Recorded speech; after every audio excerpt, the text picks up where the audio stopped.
Hello everyone. The topic for this video is Pascal's wager and how it fails with multiple faiths, or does it fail? Recently I came across a couple of criticism towards Pascal's wager. On social media, one was saying that isn't this kind of an old argument that has been done with already, and the other one was explicitly saying that, actually both of them were saying that it fails when we think about multiple religions. So I just wanted to address these issues, which I'm sure are very common considerations. So, who was Blaise Pascal, and what is the wager about? First, Pascal is a great 17th century scientist. He was a mathematician, physicist, and a philosopher, and one of the smartest people of that century. And his name is still encountered in contemporary science, especially in mathematics. You will hear often people talk about Pascal's triangle and so on. So certainly a very significant scientist, and also a Christian. Now, the wager itself, I know many people know what Pascal's wager is, and if you are very familiar, there's not going to be anything new here, but I do feel that in order to talk about it, I need to quickly explain what the wager is about. And basically, it's about making a decision what to do when it's uncertain whether God exists, when you can't know for sure, and you need to choose whether to believe in God or not. And basically, there are 2 degrees of freedom with sort of 2 options each. So whether to believe in God, yes or no, and then whether God exists, yes or no. And they all together form these 4 different cases that I have listed here below. There's one doesn't believe in God, God doesn't exist. Then the second is that one believes in God, but God doesn't exist. Then that a person does not believe in God, but God does exist. And then finally, that a person believes in God and God does exist. So these are the 4 exhaustive set of different combinations you can have with this. Now, one thing that plays a role, not necessarily the most crucial role, but still plays a role in the wager, is that what kind of cost is sort of associated with either believing or not believing. And of course, if you don't believe, there's no cost. You just carry on with your life as usual. If you then choose to believe, there's a minor cost. Now, such as you could say going to church every Sunday, other sort of things, doing charity, whatever each individual thinks that is needed for to exercise their religion. And I certainly do also acknowledge that I've used the word minor cost. There might be people who would say that already going to church every Sunday is not a minor cost, it's a major cost. But it's not a super important thing, and I'm not kind of trying to hide anything under the carpet here. So this is certainly not a point where the wager fails or doesn't fail. But what is then the crucial thing is that what is the outcome in each of these scenarios?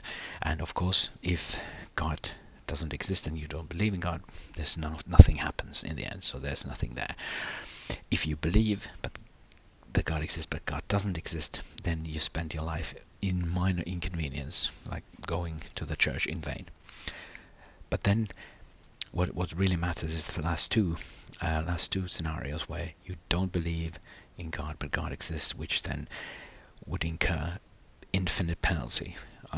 Others call it hell, or eternal damnation, or something like that.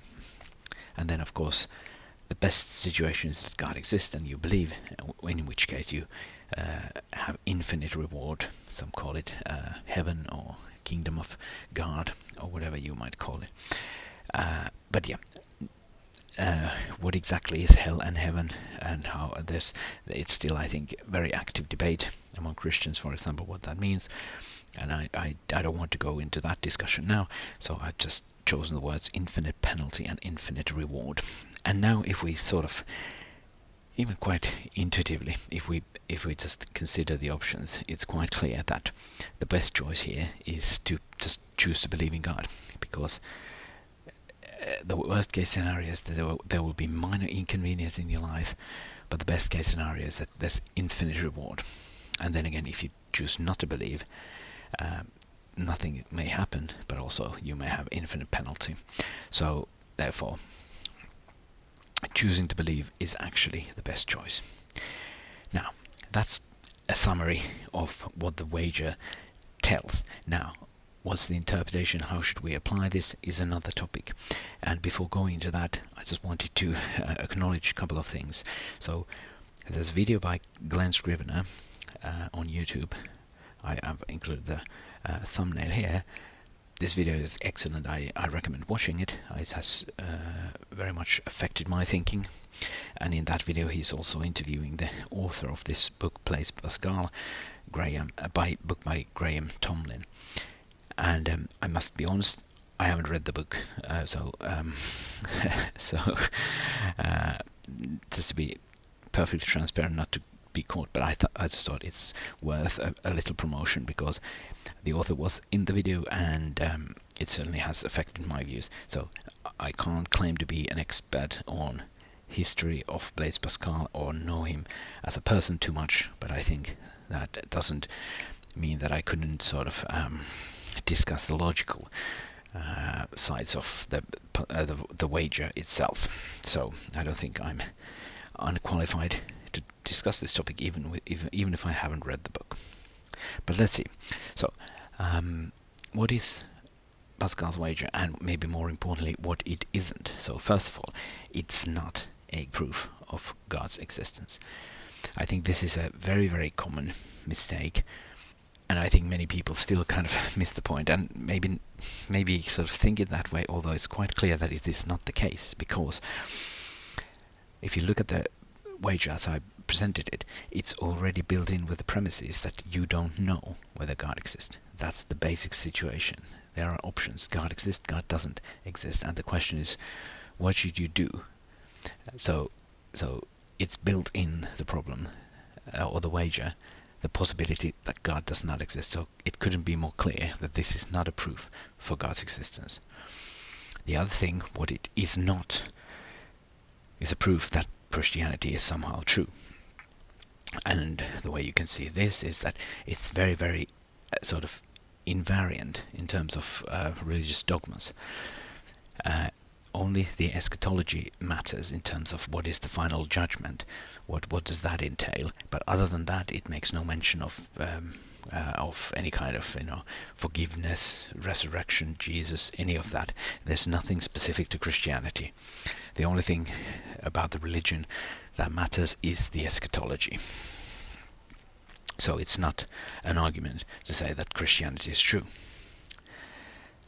But what it is then, and I think that this third point is probably the most important, it is a rigorous thought experiment on the rationality of human decision making.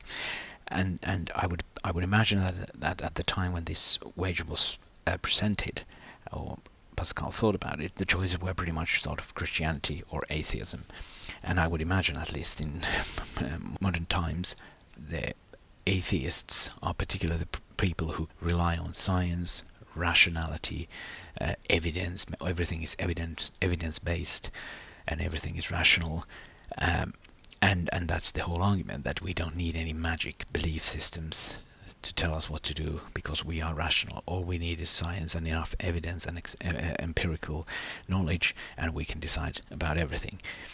But yet, if you look at the wager seems to suggest that under these premises, the smart choice, the rational choice, is to choose to believe in God, even if you can't prove its existence, because of the severe penalty that it entails if it's true and you did not believe.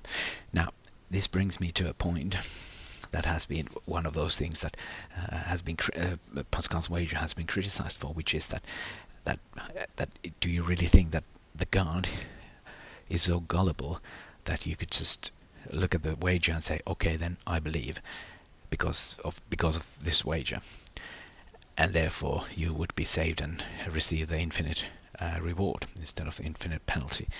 And of course, that's not the point, and and this objection really kind of highlights what the point is, because the idea is really that to say that you don't choose to be, let's say, Christian because of the Pascal's wager, and at the same time, the point is this wager is not the grounds for being an atheist. The point is that whichever way you go, Christian or atheist, the decision is something you make with your heart, your intuition. Something deep inside you is telling this is the right thing to do. So I think this is the main thing that has been misunderstood. And now, of course, this is now the part where my sort of lack of knowledge about Pascal himself may be relevant. So I do not know what was Pascal's intentions, and for that probably Tomlin's book is excellent source to see what he thinks about it. But I think this is a perfectly valid way of considering the wager, and this is how I think it should be interpreted, whatever Pascal himself intended. Right, now, the final thing, the fourth bullet point here, is that it is a rigorous mathematical construction, and as such, it never fails, because this is mathematics is unique in the sense that when things done right, it never fails. It's pure reason in its purest form, so it can be applied incorrectly. One can build and draw conclusions, make mistakes there, but if you don't make a mistake, it works perfectly and never fails. So in that sense, making the argument that Pascal's wager fails already itself should kind of be somewhat alarming, because you should know that it's not going to fail. This kind of mathematical abstractions will never fail. But let's then go to the main point itself, which kind of made me do this video, which is that does the Pascal's wager fail with multiple faiths? Because obviously the idea is, like I said, originally probably Christianity versus atheism, but what about now? Because we have lots of different religions to choose from, so Pascal's wager is not going to prove anything. But like I said, it doesn't fail. We can just try to apply it incorrectly, and